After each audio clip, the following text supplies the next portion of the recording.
We're in Roma, just north of Miguel Alemán. Just south of us is the crown jewel of the Gulf Cartel. That is where the bulk of the drug smuggling and the human smuggling comes through this area right here. As you can see, there's no physical barriers. All we have is the shallow waters of the Rio Grande. And this is an area that sees constant traffic.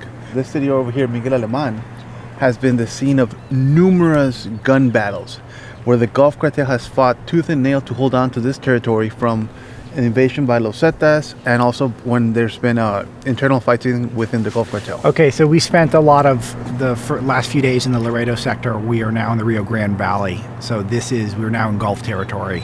That is correct. Or at least on the border of it, but the controlled part of this town as well. Yes, actually, when you look just below us, that's where you can see that there are no barriers. Now, the interesting part is that the Gulf Cartel has actively recruited junior high and high school students because since they're underage, they're usually not prosecuted in federal court. So they're captured and they're immediately released.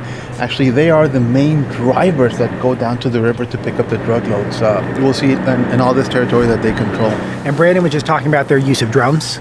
That is correct. That's something that in recent years that we've been noticing, that there's been quite a few drones, the large commercial drones that you can buy at a regular store in the U.S.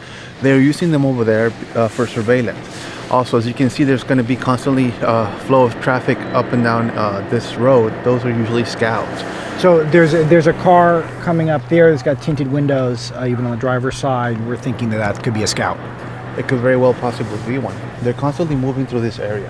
Over there's a couple of houses that is where known Gulf Cartel operators actually live. So this is a very active area. How does the Gulf Cartel compare to the Zetas? They used to not be as brutal, but now they've become just the same. They're very sadistic. They've been tied to mass murders, incinerations, mass kidnappings. The migrants, they treat them like cattle. A lot of migrant rapes take place on this side of the border. A lot of kidnappings. It's all tied to the Gulf Cartel here. And we have not seen any border patrol in this area so far. Actually, this is one of the areas where you will not see that many agents down here. And even though this is one of the biggest smuggling areas, most of the agents are further east towards more of the McAllen area, the Rio Grande Valley area, where there are more fencing and more structures out there. As you can see, when you move west, there are no barriers. And it's pretty much why the Gulf Cartel prefers this area. Just a shallow river. That's the only obstacle that they have to getting goods and people across.